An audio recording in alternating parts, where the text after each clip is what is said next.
Hello दोस्तों, नमस्कार। हाजिर हैं उत्तर प्रदेश के 75 जिलों की सभी छोटी बड़ी खबरें लेकर सारी बताएंगे आपको इसी वीडियो में। तो चलिए गाइस, वीडियो स्टार्ट करते हैं आपका बिना टाइम वेस्ट करते हुए। सबसे पहले खबर की बात करें जो कि अयोध्या से आ रही है। अयोध्या में 500 साल का इंतजार खत्म, ध्वज आरोहण के साथ संपूर्ण हुआ राम मंदिर का निर्माण।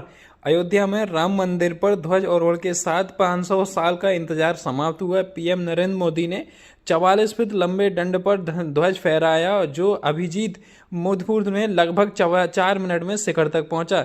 त्रेता युग बाद पहली बार हुआ है यह ऐतिहासिक आरोहण। मोहन भागवत व सीएम योगी ने की उपस्थिति में संपन्न हुआ। ध्वज आरोहण समारोह में अयोध्या सांसद अवधेश प्रसाद को नहीं मिला आमंत्रण। अगली खबर की बात करें जो यूपी में एसआईआर अभियान को लेकर आ रही है। यूपी में एसआईआर पर भड़के अखिलेश यादव। अखिलेश यादव ने यूपी में चल रही एसआईआर प्रक्रिया पर बीजेपी पर तीखा सवाल हमला बोला है। कहा कि ईमानदारी से चुनाव हो तो भाजपाइयों को अपने घर के भी वोट ना मिलेंगे। अगली खबर की बात करें जो कि लखनऊ से आ रही है। लखनऊ में एक श्लोक वायरल चल रहा है जिसका नाम दिया मुस्कुराइए कि आप लखनऊ में। इस थीम पर गोमती नदी पर बनाया जाएगा स्माइलिंग ब्रिज। लखनऊ में गोमती नदी पर 44 करोड़ से 180 मीटर लंबा स्माइलिंग ब्रिज बनने की तैयारी हो रही है। गोमती रिवर फ्रंट के दोनों किनारों को जोड़ने वाला ये आकर्षक पुल शहर की नई पहचान बनेगा। डीएलए ने इसकी रूपरेखा अंतिम रूप से तय कर ली है और ये शासन की स्वीकृति मिलने से निर्माण शुरू होगा। अगली खबर की बात करें जो कि राम मंदिर को लेकर आ रही है। राम मंदिर पर ध्वज आरोहण से भड़के राशिद अल्वी। पीएम मोदी को याद दिलाई नेहरू वाली बात। राम मंदिर ध्वज आरोहण पर पूर्व सांसद राशिद अल्वी ने कहा कि प्रधानमंत्री किस हैसियत से राम मंदिर का ध्वज फहरा रहे हैं, जबकि संविधान किसी भी धर्म को राष्ट्र धर्म नहीं मानता। उन्होंने आरोप लगाया कि पीएम मोदी राजनीतिक लाभ और चुनावी फायदा लेने की कोशिश कर रहे हैं। अल्वी ने कहा कि वह सेक्युलरिज्म नेहरू से सीखना चाहिए। अगली खबर की बात करें जो कि बिजनौर से आ रही है। बिजनौर में 10 दिन में 5 लड़कियां लापता हो गई हैं। हिंदू संगठनों में आक्रोश। पुलिस को दी आंदोलन की चेतावनी। बिजनौर में 10 दिनों में 5 लड़कियां लापता हो गई हैं। इसलिए चिंता का विषय बन गया। पुलिस अभी जांच कर रही है लेकिन अभी किसी का कोई सुराग नहीं मिला। अगली खबर की बात करें जो यूपी में एसआईआर बिहार परिणाम के बाद सपा ने वोटों की निगरानी के लिए बनाई स्पेशल 27 टीम। बिहार चुनाव परिणाम के बाद यूपी की सियासत में एसआईआर का मुद्दा गर्मा गया है। अखिलेश यादव ने विपक्षी दलों के साथ एसआईआर पर सवाल उठाए। इनके तहत सपा ने पीटीए प्रभारी रूप से बनारस में स्पेशल 27 टीम बनाई है, जो गांव में जाकर बीएलओ के साथ एसआईआर प्रक्रिया पर नजर रखकर अपने वोट बैलेंस को बचाने में लगी हैं। अगली खबर की बात करें जो कि उत्तर प्रदेश से आ रही है। यूपी में अपराधियों की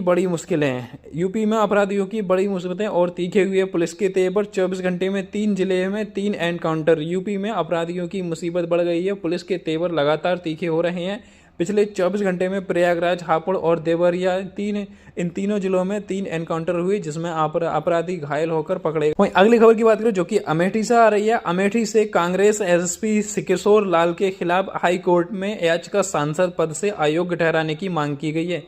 अमेठी से कांग्रेस सांसद किशोरी लाल के खिलाफ लखनऊ हाईकोर्ट में याचिका दायर हुई है, जिसमें उन्हें सांसद पद के लिए अयोग्य ठहराने की मांग की गई है। याचिका में 2012 के राष्ट्रीय ध्वज अपमान मामले की एफआईआर छिपाने का आरोप लगाया गया है। साथ ही न्यायालय ने मामले की सुनवाई को अगले सप्ताह की सूचीबद्ध करने का आदेश दे दिया है।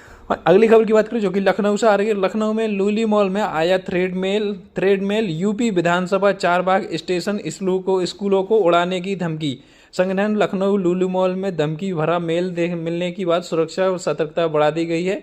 पत्र में 24 घंटे के भीतर कई स्कूल, यूपी विधानसभा चारबाग स्टेशन समेत कई प्रमुख भवनों में बम से उड़ाने की धमकी दी गई है।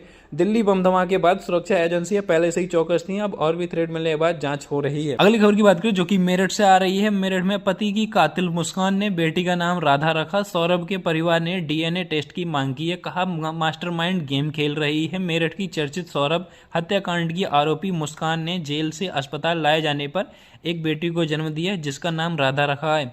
मुस्कान और बच्ची दोनों ठीक ठाक हैं, स्वस्थ हैं।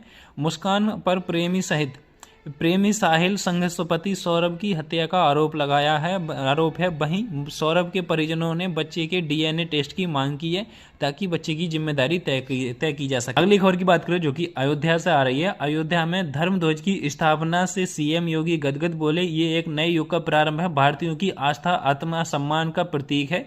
अयोध्या में पीएम मोदी, मोहन भागवत और राज्यपाल आनंदीबेन पटेल की उपस्थिति में धर्म ध्वजारोहण कार्य संपन्न हुआ।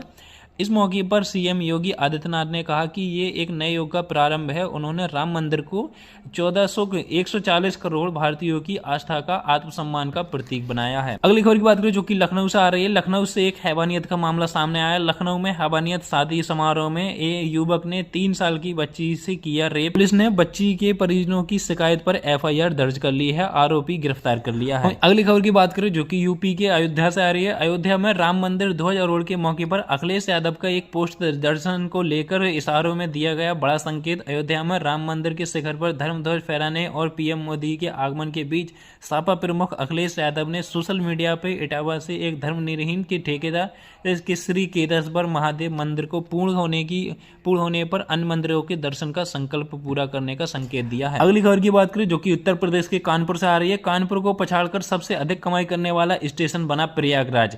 एक साल में 551 करोड़ की कमाई की। उत्तर माध्यमिक रेलवे प्रयागराज जंक्शन ने कानपुर को पीछे छोड़ते हुए 551 करोड़ की कमाई की है, पहला स्थान हासिल किया है कमाई के मामले में।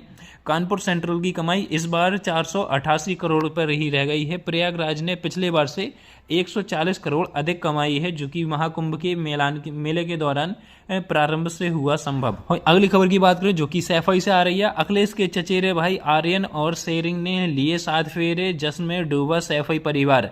सपा प्रमुख अखिलेश यादव के चचेरे भाई आर्यन की शादी मंगलवार को सैफई पंडाल में धूमधाम से हुई। आर्यन ने लद्दाख की हाई कोर्ट की वकील शेरिंग से 7 फेरे लिए। सांसद डिंपल यादव बारात को लेकर पहुंची, जहां वधू पक्ष ने जोरदार स्वागत किया। 3 दिनों तक चले इस कार्यक्रम के बीच सैफई परिवार खुशी का माहौल रहा।